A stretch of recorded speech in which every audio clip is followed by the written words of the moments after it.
साहित्य शब्द आया तो गुरुवर ने बहुत ही अलग व्याख्या कर दी साहित्य की। जब लेखन किया आचार्य श्री ने और संघ में सुनाया तो हम लोगों को बहुत नयापन लगा। और आचार्य श्री ने यह भी कहा कि ऐसा और कहीं लिखा हुआ नहीं मिलेगा। नयापन लगा, क्योंकि साहित्य की परिभाषा आचार्य श्री ने अलग ही तरीके से बना दी। अभी अपन साहित्य किसको कहते हैं? घर में अखबार आ रहा है वो भी साहित्य तुम्हारे लिए, मैगजीन आ रही है वो भी साहित्य तुम्हारे लिए, जितना जो भी आ रहा है वो भी सब साहित्य तुम्हारे लिए। जिस तरह की किताब आ गई वो साहित्य है, चाहे जैसी किताब आ गई वो भी साहित्य है। मतलब कागज पर जो भी लिखा है वो सब साहित्य है तुम्हारे लिए। नहीं, साहित्य नहीं है। फिर छपा तो है, तो छप गया तो क्या हुआ? छापने वाले लोग हैं, कागज है, प्रेस है, लिखने वाले हैं, छापने वाले हैं। साहित्य क्या है? साहित्य की परिभाषा है, ये तो सब है। अखबार क्या है? अखबार क्या है? न्यूज़पेपर क्या है? न्यूज में क्या रहती है? न्यूज में क्या आता है? टीवी न्यूज में क्या आता है? आज तक, अब तक, 100 1 2 3 4 5 6 खींच खींच करके, बड़ा बड़ा करके। अब 100 तो पूरे करना है उनको कहाँ से करें सब? रोज 100 थोड़ी मिलेंगे। तो आज तक, अब तक, आज तक, अब तक, आज तक, अब तक लगे हैं अपने बनाने के लिए। ठीक है, लोगों को जानकारी मिलती है, लोगों का समय भी पास होता है, उनका भी अपना सब चल रहा है, चैनल का अपना काम चल रहा है, सब ठीक है, कोई दिक्कत नहीं है। न्यूज का अर्थ क्या है?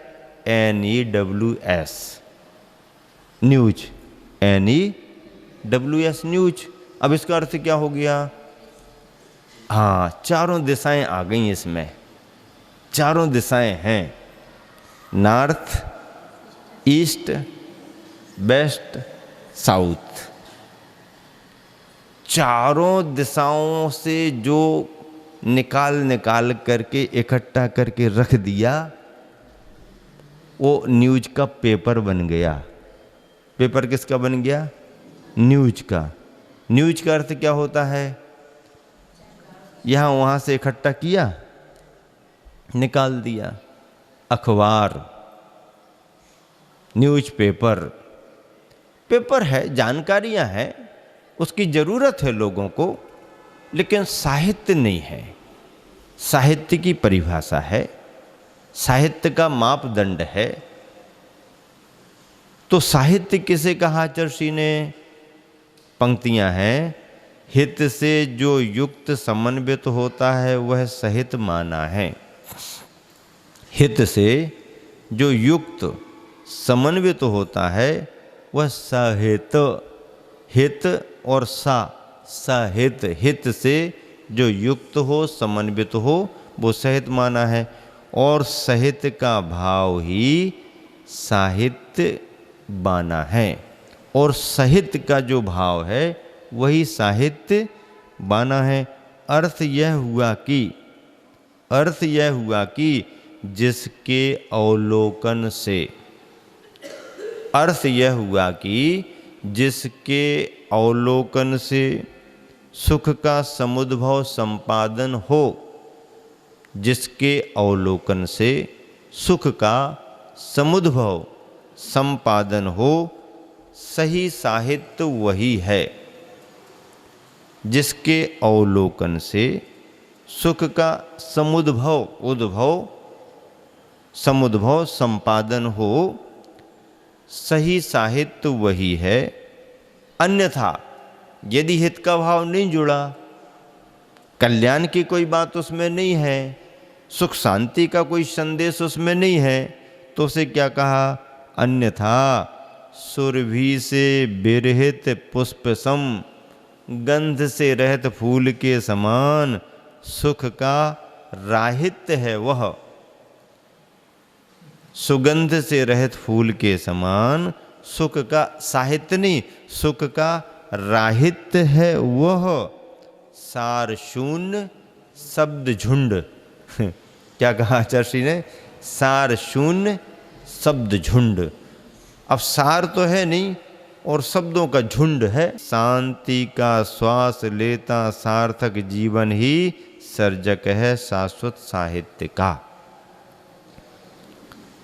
इसे यूं भी कहा जा सकता है कि शांति का श्वास लेता सार्थक जीवन ही सर्जक है शाश्वत साहित्य का। इस साहित्य को आंखें भी पढ़ सकती हैं। इस साहित्य को, जो जीवन शांति का श्वास लेता सार्थक जीवन है, वह साहित्य, इस साहित्य को आंखें भी पढ़ सकती हैं, कान भी सुन सकते हैं। इस साहित्य को आंखें भी पढ़ सकती हैं, कान भी सुन सकते हैं, इसकी सेवा हाथ भी कर सकते हैं। इसकी सेवा हाथ भी कर सकते हैं। यह साहित्य जीवंत है ना, यह साहित्य जीवंत है ना। पुस्तकों का साहित्य जीवंत नहीं है, लेकिन किसी का जीवन यदि शांति के रूप में सृजनशील हुआ है, किसी का जीवन संयम और साधना के रूप में यदि आगे बढ़ा है, तो उनका जीवन ही चलता फिरता साहित्य माना गया है। इसलिए कहा जाता है साधकों का जीवन खुली किताब के समान है। बंद किताबें लाइब्रेरियों में रखी रहती हैं और संत का जीवन चलता फिरता साहित्य होता है। सुबह से शाम आप उनको पढ़िएगा। पुस्तक पढ़ना आता हो या ना आता हो, आप किसी त्यागी वृत्ति की दिनचर्या को देखो, उसका अध्ययन करो, पढ़ो उसको अपने आप में। गांधी जी से विदेशी कोई पत्रकार आया और कुछ दिन उनके साथ रहा, उनकी दिनचर्या देखी, आश्रम की गतिविधियां देखी, कैसे कैसे वो कार्य करते थे, क्या पसंद करते थे, कैसा भोजन करते थे, आराम करने का उनका समय क्या था। दिनचर्या बड़ी बंधी हुई थी। बड़ी से बड़ी मीटिंगों में से भी बीच में से उठ के वो आ जाते थे, उनका टाइम हो गया तो। नेताओं की मीटिंग का कोई भरोसा नहीं, कहो खिंच रही तो कहो रात भर बैठे रहें। लेकिन गांधी जी समय देते थे सबको, लेकिन घड़ी के अनुसार देते थे। टाइम हो गया, मीटिंग छोड़ करके आ जाएंगे, और कोई बोल नहीं सकता था, क्योंकि जानते थे कि गांधी जी का समय हो गया। सोने का समय उनका फिक्स था, सोने का समय फिक्स था, उठने का समय फिक्स था। स्वतंत्रता जब भारत को मिली और रात में जवाहरलाल नेहरू का जो पहला भाषण हुआ, 15 अगस्त की रात में पहला भाषण हुआ, उस भाषण को गांधी जी ने नहीं सुना। क्यों नहीं सुना? क्योंकि वो 10-11 बजे 12 बजे हुआ। अब 12 बजे कौन बैठे उनका भाषण सुनने के लिए? वो 9 बजे 9:30 बजे तक हो गया ना, अब तुम अपना करते रहना, हम जा रहे, हमारा सोने का समय हो गया। दिनचर्या बनाने वाला आचार्य श्री घड़ी देख के काम करते हैं, आगे पीछे नहीं। आचार्य श्री से जब कभी कोई पूछे कि 2-5-10 मिनट आगे, देखो मैं ही अकेला नहीं हूँ, मेरे पीछे इतना बड़ा संघ, संघ के पीछे इतनी बड़ी समाज, त्यागी वृत्ति, मुझे बराबर टाइम से काम करना। टाइम से काम करते हैं। 9 बजे बाहर आकर के अपने सभी को समय देना। आपको जो भी पूजा पाठ भक्ति करना है कर लो, क्योंकि 1-1 2-2 करके कमरे में आएंगे तो फिर व्यवधान होगा। आप सब बाहर रहो, हम बाहर आ जाएंगे। उतने में आपको जितना जो भी करना है, कमेटी को करना, जिसको करना है, तुमको देना, उनको लेना, तुम जानो, देने वाले लेने वाले जाने, हम तो बैठ गए। जो भी करना, देना लेना तुम अपना करो। समय हो गया, 10-15 मिनट का अपना जो भी है प्रासंगिक संबोधन दिया, छुट्टी। कहने का मतलब ये है, ऐसा करना पड़ता है, करना चाहिए। तो गांधी जी से जब पत्रकार ने पूछा कि मैं अपने देश जा रहा हूं, आपका क्या संदेश है हमारे देशवासियों के लिए, आपकी तरफ से हमारे देशवासियों को क्या संदेश है?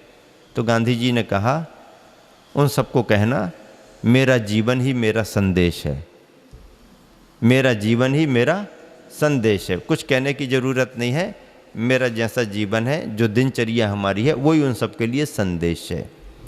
भारतीय संस्कृति त्याग की संस्कृति है, भारतीय संस्कृति संयम की संस्कृति है, भारतीय संस्कृति सादगी की संस्कृति है, श्रम की संस्कृति है। भोग प्रधानी संस्कृति नहीं है, भोग प्रधानी नहीं है, योग प्रधानी है, श्रम की संस्कृति है, त्याग की सादगी की संस्कृति। इसलिए सारी दुनिया में भारतीय संस्कृति की छाप पहले से ही पड़ी है, पहले से ही पड़ी है। आचार्य श्री ने इसीलिए लिखा कि ऐसा सृजनशील कोई साधक जो शांति के पथ पर आगे बढ़ रहा है, उसके जीवन को ही हम साहित्य मानेंगे। और इस साहित्य को आँखें भी पढ़ सकती हैं, कान भी सुन सकते हैं, इस साहित्य की सेवा हाथ भी कर सकते हैं। यह साहित्य जीवंत है ना। ऐसे साहित्य को आचार्य श्री ने एक तरह से जीवन की चर्या से जोड़ दिया है। और जहाँ तक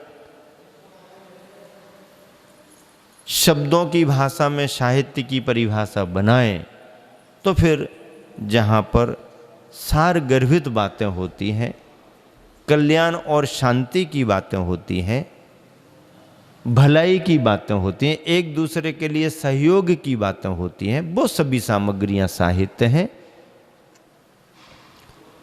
अच्छे मार्ग के लिए प्रेरणा दी जाने वाली अच्छाइयाँ जहाँ पर होती हैं, वो सभी साहित्य माना जाता है। किसी भी समुदाय का हो, किसी भी समाज का कोई ग्रंथ हो, यदि उसमें अच्छाइयों की प्रेरणा है, न्याय नीति की प्रेरणा है, दया धर्म की प्रेरणा है, सेवा सहयोग की प्रेरणा है, तो उसे साहित्य मानेंगे, क्योंकि उसमें सभी का भला होता है। इस तरह ये संदर्भ निरंतर आगे बढ़ रहे हैं और कांटे को अपने आप मन ही मन नए नए बोध मिल रहे हैं। शिल्पी का आगमन हो रहा है माटी की ओर। फूली माटी को रौंदना है, रौंद रौंद कर उसे लौंदा बनाना है। रौंदन क्रिया भी वह हथेलियों से संभव नहीं। किसी को रौंदना है तो हथेलियों से नहीं, रौंदन क्रिया हथेलियों से संभव नहीं। स्निग्धता की अधिकता, माटी अलग होती है। और गोंद जानते? हाँ, गोंद। तो माटी को गोंद बनाना है, उसे पगतलियों से ही संभव है, यह हाथों से संभव नहीं है।